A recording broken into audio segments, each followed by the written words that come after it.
The Road to the Wilderness, Part 28, by Random Appellation 468.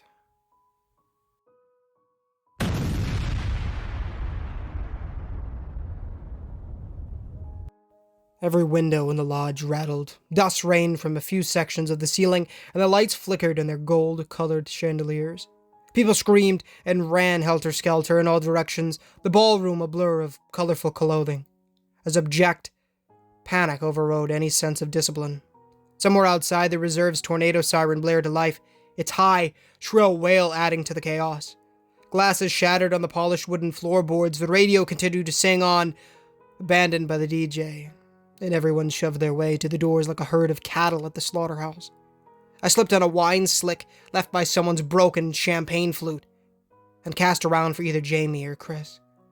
There were too many people, and my heart pounded with the dreadful knowledge that I was running out of time by a matter of seconds. Where do I go? Those rockets could level this entire building. Is there anywhere safe? Unable to pick out my friends from the horde, I simply let myself be swept away with them, and fumbled through the doors of the lobby out to the cherry grove.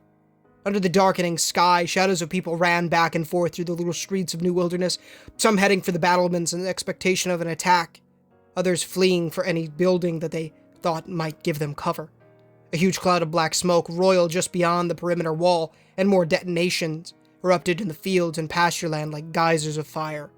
My ears rang with the deafening explosions, and I tasted the acidic burned rocket fuel on the wind. Heard tiny plink-plinks all around me as bits of debris and shrapnel rained down from the plumes. "This way!" A worker girl darted past me, joining a swarm of others with buckets in their hands. "One of the cabins is on fire!" I could see the flames leaping from where I stood, and agonized shrieks carried on the wind.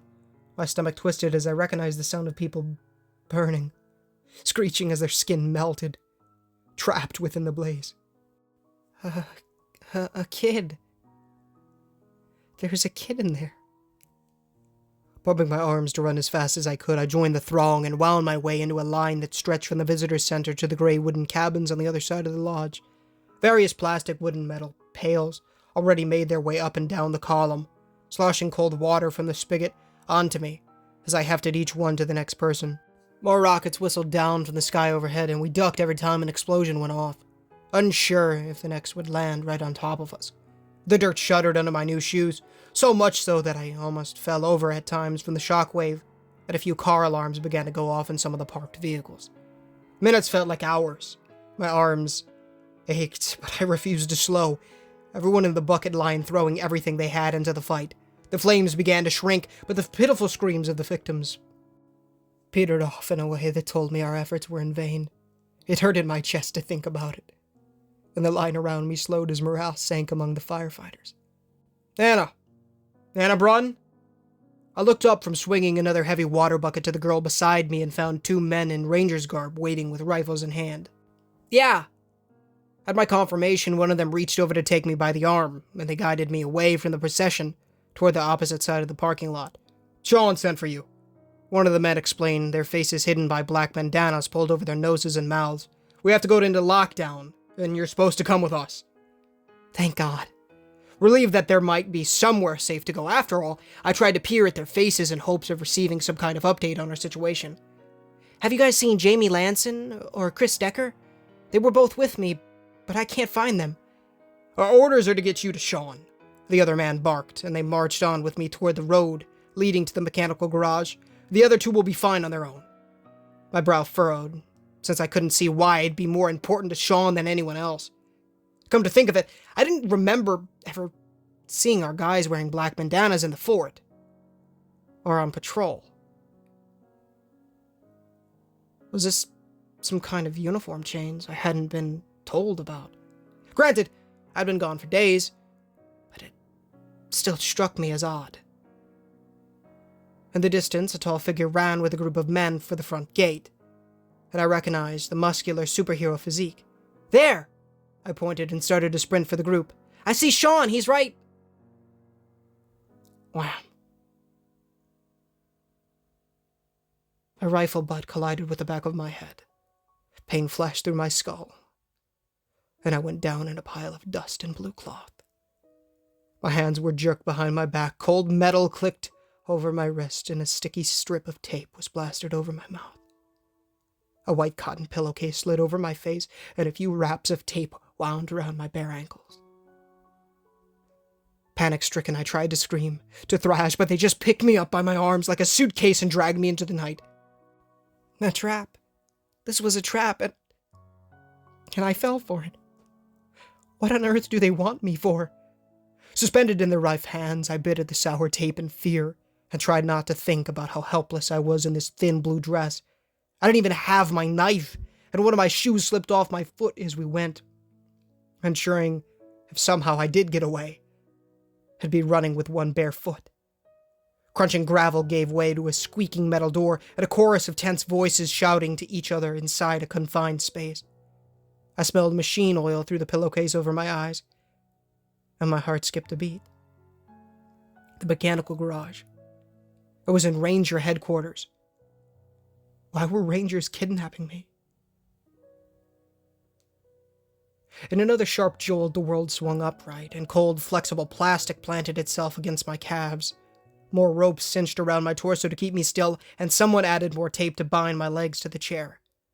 From the footsteps, chattering tones, and radio squelches, there seemed to be only around 10 people in the building, far fewer than the entire Ranger force. Had we been infiltrated by ELSAR? Was this some form of banditry from the outside?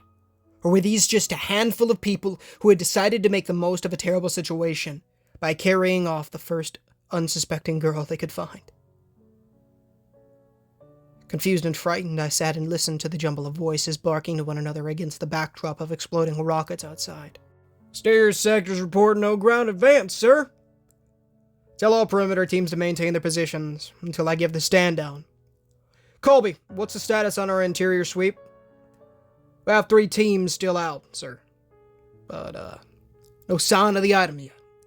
Keep looking, and have them shoot anyone who tries to leave. If we don't fight it in the next 15 minutes, I'll initiate the Phoenix Protocol. The chair jolted under me, and I realized it was tied to a wheelchair, the unseen person rolling me to a quiet place where the soft click of a door cut off most of the ruckus behind me. Off came the pillowcase, and I stared through bleary eyes at a cramped back office. It was small, no bigger than most industrial storerooms, with a triangular folded flag in a glass case on a shelf beside a photo of a smiling young man in a desert camo uniform. The furniture was sparse and bare, a desk with a few chairs and a metal wall locker in the corner. Everything just so, with no hint of clutter anywhere. Seated behind the desk, a familiar figure in green camouflage fatigues with a gray ponytail watched me through suspicious eyes. And 2 other men flanked the door behind me, weapons at low ready. Her forehead's bleeding. Carter scowled and jabbed a finger at me. I distinctly remember saying soft force only. She's 130 pounds soaking wet. You couldn't bring her in without bashing her on the head? One of the guards shifted on his boots uncomfortably, even as another detonation shook dust from the suspended lamp overhead. The light bulb stuttering. She tried to run, sir. It was my fault. It won't happen again. See that it doesn't. Carter hissed and rose to circle the desk to face me. I gulped, tasted the glue from the tape over my lips, and fought the urge to vomit at anxiety. This was it. The counter-revolution. Carter had seized his moment, and now I was the first prisoner of our very own civil war. Would he shoot me? Would they torture me? What good would that do? I didn't know anything important. I didn't have anything of value. Oh, yes, you do. Or rather, you did before you handed the box off to the Ark River troopers. That's what those interior teams are searching for. Carter leaned down and his gray eyes examined me with critical analysis. Listen to me, and listen good. I'm going to take this tape off, and you're going to act normal. We don't have time for hysterics. Understand?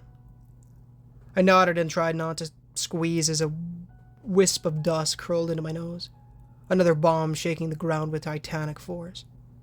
He peeled the tape from my face with more care than I expected, and dragged a metal folding chair over to sit down in front of me. I want answers. Short and simple. You play games or tell me lies, and this becomes a whole lot harder than it has to be. So, tell me the truth.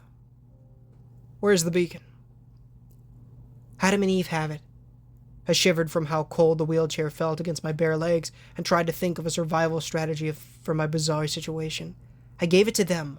You saw it at the meeting. His eyes searched my face and Carter's eyes narrowed. Then after?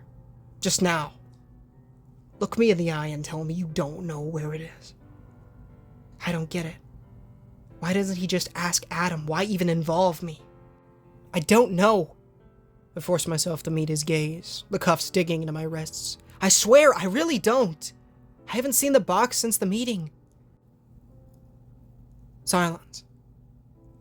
Nothing but the scattered boom-boom of rockets outside, which were becoming less and less frequent. Carter rocked to his feet and moved behind me, a flash of steel in his hand. My blood ran cold and I sucked in a deep breath, ready for pain. For some kind of horrible torture that would end in my disfigurement. Stick. The tape around my ankles loosened, the rope holding me to the chair fell away, and calloused hands unlocked the cuffs from my wrists. You two can go. Keep searching for the beacon. Let me know the minute it's found. Carter waved his men off, and the two guards gave each other perplexed looks before leaving and shutting the office door behind them. He slouched down in his seat, and Carter put away his knife with a nod at the way I rubbed my wrists. Sorry about that. Sometimes the boys get overzealous. I betrayed in this little group in secret for the day New Wilderness faced existential crisis. They're a good crew, drawn from every faction, ready to march the moment I give the word. Swallowing, I debated what to do, knowing that resistance would be futile with the guards just outside, and Carter had at least 20 pounds on me. To take over before the elections. But to my surprise, Carter shook his head and threw both hands up in the air with a frustrated growl. For crying out loud! People still believe that bullcrap line for the worker party machine. Think about it, kid. If I wanted to use force to regain control, would I have let 50 armed foreigners inside our walls? This is bigger than the crummy elections. It's about winning the war, once and for all. By taking the beacon, I hugged both arms around myself to ward off the cool air inside the office, and tried to decide whether continuing to challenge him was a good idea, or a bad one. It needs a special code to activate. There's no way we can... It's been stolen. He cut me off, flatly, and gauged my reaction with a weary frown. Just after the airstrike started, someone inside our walls waited until those rockets started falling, and they cut the throats of whatever guards the forest people had on the item. It was the first place I ran to check, and as soon as I saw it was gone, I put us into lockdown. What? I blinked at him, stunned, unwilling to believe it. But that's not possible. How could someone do that? I mean, wouldn't they be seen? Not if they knew the rockets were coming. Carter's eyes gleamed at my renewed attention, and he leaned forward in a conspiratorial tone. Think about it. Did you see where most of that ordnance landed? One cabin got hit. The rest fell outside. We lost some corn, a few cows, and one building. But nothing to justify all that ammo ELSAR just used. Sure, maybe the breach screwed up their guidance system, but wouldn't it be awful convenient if someone called in a phony airstrike to distract everyone? As terrifying as it was, that made sense. I'd seen what the mobile rocket artillery of ELSAR could do to an entire town. And yet only one of our little wooden cabins had been burned to cinders. If it had in fact been a guidance failure due to the electromagnetic stuff in the atmosphere, then why did all the other rockets land in perfect order outside the fort? So, what are you saying? I shifted closer in my chair and found myself hanging on his every word. There's a spy inside our walls. Carter flicked his eyes at the door as the rockets outside fell silent, leaving behind only the wailing tornado siren and shouts of distant crowds. Someone who has been feeding information back to ELSAR. We captured some classified documents from one of their patrols a while back, with detailed files on various creatures bearing names that we had come up with. Now, for that to happen once or twice, sure, maybe it's a coincidence. But every time, mark my words, they've got a mole within our ranks. And if they can pull this off, what else could they make happen? Gnawing on my lower lip, I tasted the waxy lipstick and did my best to claw through the blur of thoughts in my head. Everything had been turned upside down. We weren't as safe here as I'd thought. The elections were the least of our problems, and Carter was talking more like some jaded intelligence operative rather than a vicious dictator. In the movies, villains were easy to hate, easy to disagree with due to their cruelty and lust for total domination. But somehow this man had wormed his way inside my head, all by telling me the truth. But who could it be? I refused to give in and attempted once more to poke holes in Carter's paranoid accusations. Everyone knows everyone here, and no rangers ever go out alone. And yet some of them came to us alone. Carter folded his hands in resolute patience and met my eye. Look, you seem like a good kid, and if I'm being honest, I believe you when you say you're innocent. But do you understand how rare that is here?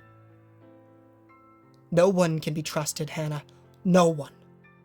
ELSAR has deep enough pockets to buy anyone's loyalty, in any faction, any position, from the highest to the lowest.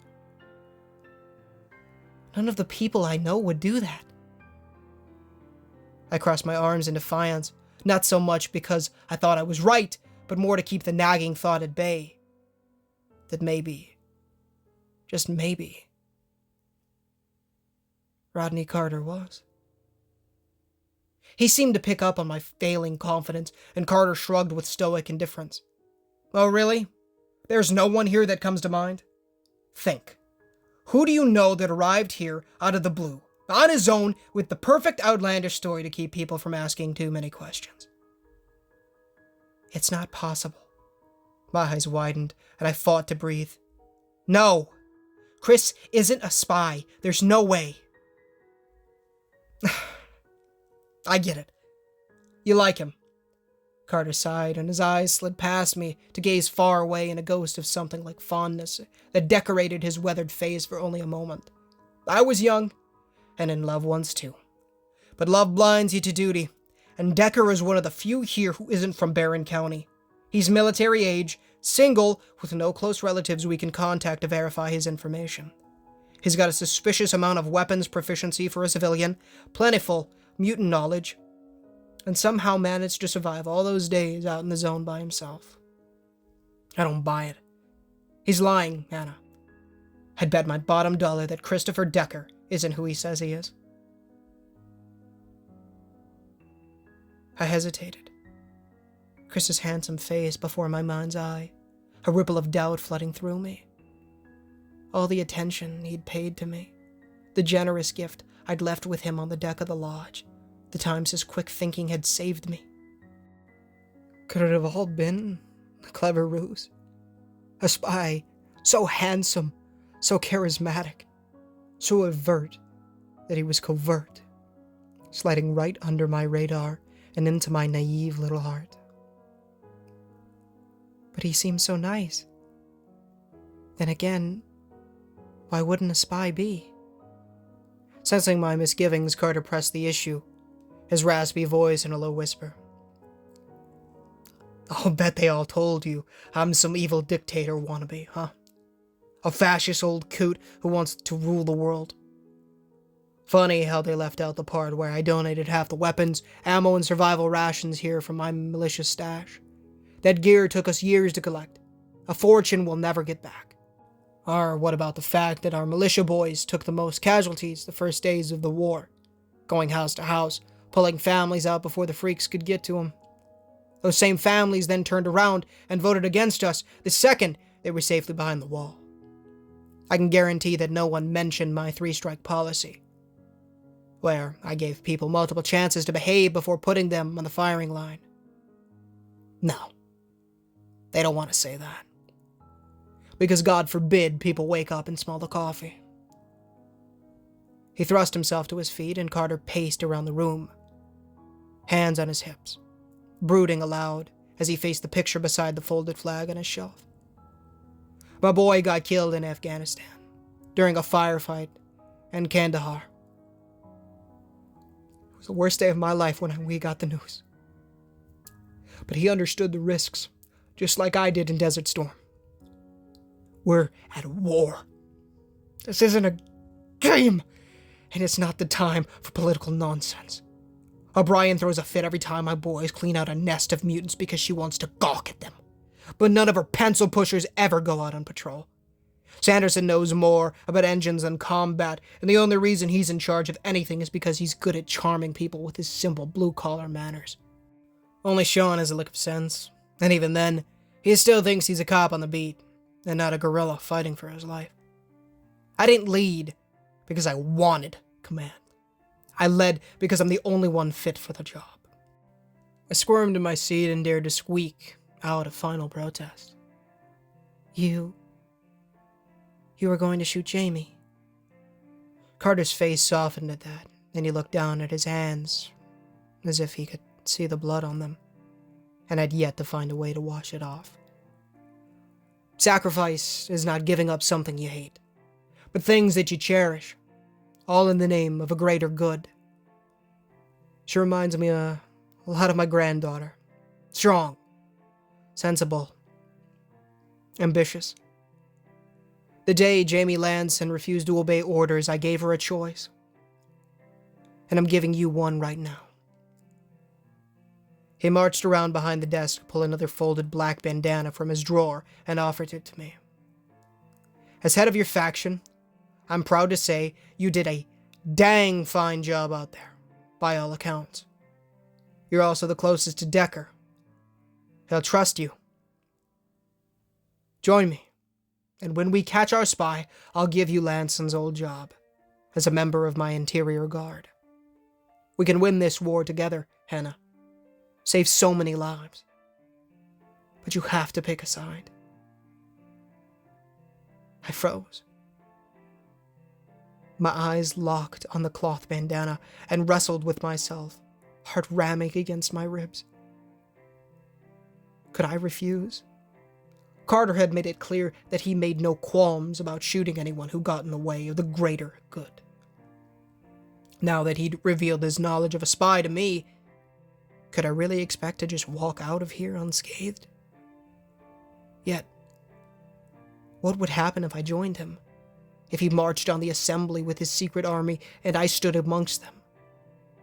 I'd be betraying Jamie, Chris, and everyone who had been so kind to me ever since I'd arrived in New Wilderness. I didn't want to arrest people or put them against a wall, but I didn't want to die either. I can't shoot an innocent person. Then again, I already shot that one soldier. But that was different. He didn't give me a choice. Well? Carter eyed me, his face set in a grave stare. One holding out the bandana, the other resting on the holstered .45 automatic in his belt. Clearing my throat, I sucked in a deep breath and dug my thumbnail into my leg through the thin fabric of my dress.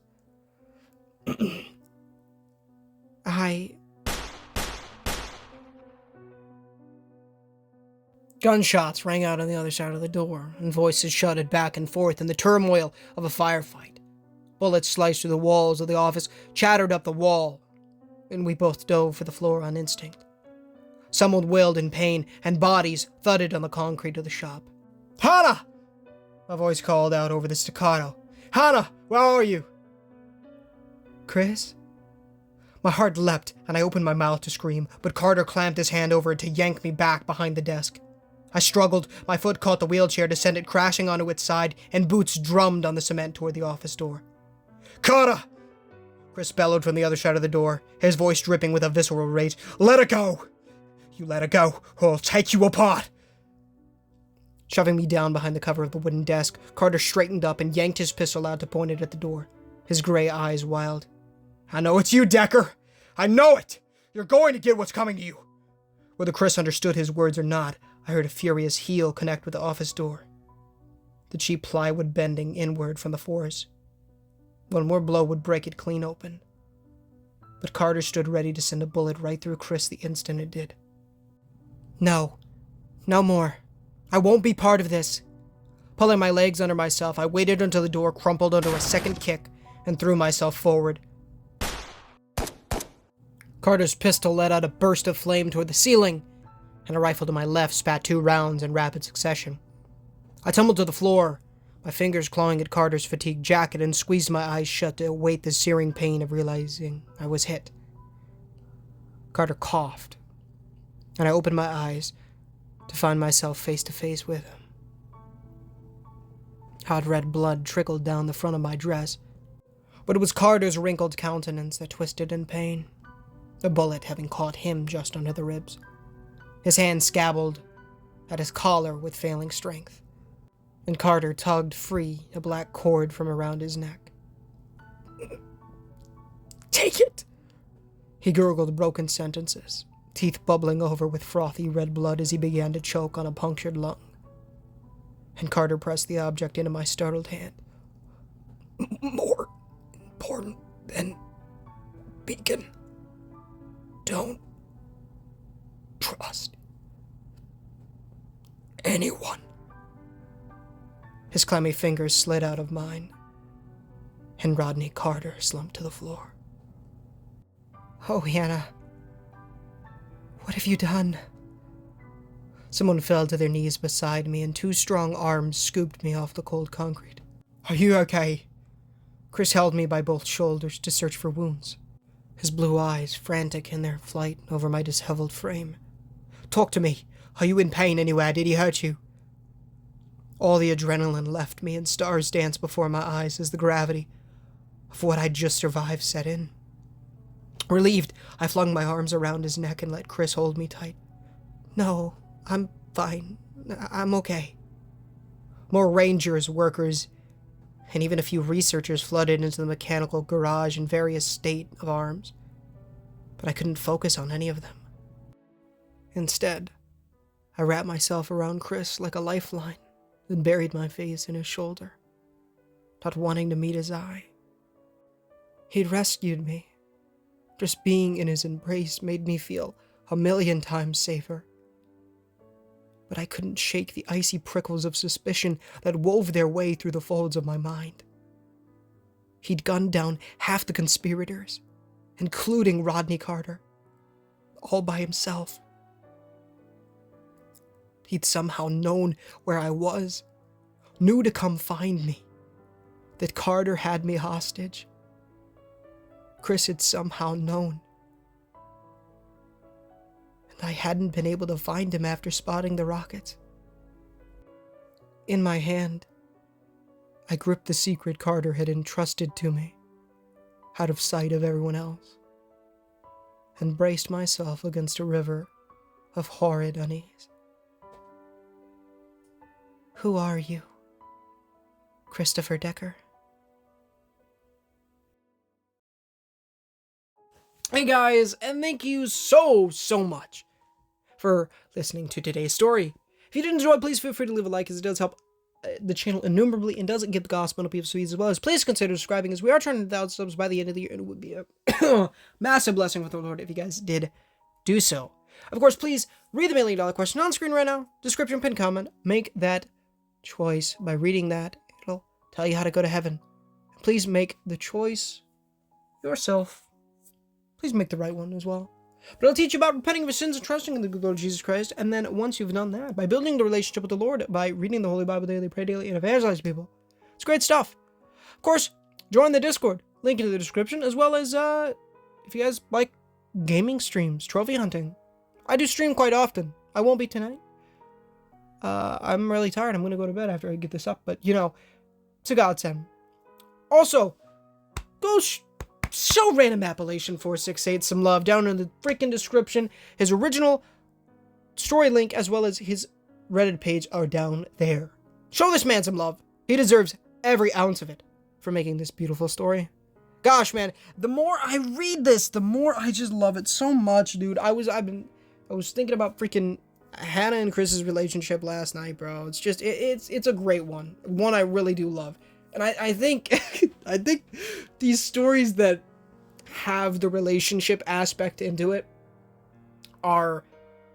they always become my favorite. This and a former stalker has texted me this morning or you know, and then it becomes has been texting me.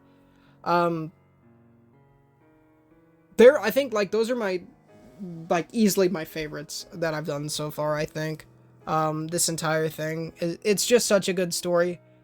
But sad to say though, the first book does come to an end in 2 more parts. So we have 2 more to do. Personally, I have no idea how it ends. I doubt Chris is the spy, personally. I hope we actually do end up finding out who it is. I have my thoughts. I won't say anything in case I'm right. But I do think that it is a certain character. Oh, also, 07's in the comments for Rodney Carter. He seemed like an alright guy, you know, to an extent. I really did love playing him. That was really fun. I love doing the more angry parts, the more serious stuff. It just always gets me going. And that was really fun to do. Shouldn't have kidnapped Hannah. But yeah. I do think it is a certain character who is the spy. I do believe there is a spy. I don't think he would talk about it if there wasn't one, and I think it makes a lot of sense. Well, actually, the evidence points to there being a spy, obviously. And I think it is a specific character. And if it is not this specific character, then frick me, I have no idea who it is. I have absolutely no idea. But I do think it is a specific character because of reasons in previous segments. I will leave you to figure that out. But that is up for you. If you want to reread the whole series, do it! Go give him some more, well, I don't know if views really do it, but if you haven't upvoted any of the of the things, upload that stuff, bro. Give him some love. Also, show Mew some love in the description. His YouTube channel and all the songs in these videos are down there as well as my brother's YouTube channel. It's Mac Plush Videos. I do make quite a few cameos over there if you want to see me in something else, and it would be very appreciated from me if you guys did. They've been doing that for so long, about half as long as I've been doing this channel, and I very much appreciate it. The content is pretty solid, so I very much appreciate that. As well as all the sound effects, if you hear these, if you guys want to check those out, go show those folks some love. I'd appreciate that too, because these stories wouldn't be as good without them. Doing sound effects really makes these stories just that much better. So I really appreciate it. Man, I love Chris. I love Hannah. Where's Jamie? I'm sure she's fine. Man, the story gets better and better every single part. But don't worry, because January 31st, and I did it in the last section, I'll do it again, the New Year's thing is down in the description. Thanks for the shout out as well, Random Appellation. I appreciate that. I really do. I will link that in the description as well if you guys want to go give that a read. It has some information and stuff. But January 31st, my bad, not July. Gosh dang, we ain't waiting 7 months, thank the Lord. January 31st is when this section does come out. So January 31st, very much appreciated. Yeah. So not July, January. Sorry if that was confusing. Really do apologize. But yeah. Super soon. End of the month. And I don't know how long that one's going to be. I'm assuming they're probably going to be equal in terms of parts, but I have no idea. So, yeah, I'm very excited. This is, I can't wait. I don't know who died. Obviously, I don't think any main characters died, but it's very, very sad that some people did end up dying. And some of the Ark River folks died too, which is, you know, they were murdered by the spies helpers, I guess. But that's so interesting, though. Because if this character is who I have, like, as a designated thing, if it is this character, I don't understand how I'll say they, so you don't know if it's a boy or a girl. If it's a man or a woman, obviously there's not really boys and girls in this story, but how they would do it, in my opinion. I don't know. I'm so excited for the future. I really hope the spy is revealed in these next 2 parts, but I guess we'll have to see. I'm gonna let you guys go, though. I gotta get this going. It's already 10:30. Thank you so much for watching. I really do appreciate all of y'all supporting me through all these times, and I want to be able to do this full time soon. So at least start making some money and be able to do that, because I want to be able to do this full time. I want this to be my job. I love it so much, and I'm very grateful that I get to do it as a job, because that's what I do. You know, this is my job. I just don't get paid for it yet. So yeah, but this is what I want to do the stories, do the games and stuff like that, and just, yeah. So I love you guys.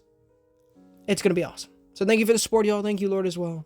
So thank you all. Thank you, Lord. It's great stuff. I love you guys. Do all that great stuff. All that description, beautiful stuff. I will talk to y'all later. But until next time, guys, this is Ninja Gamer, signing off.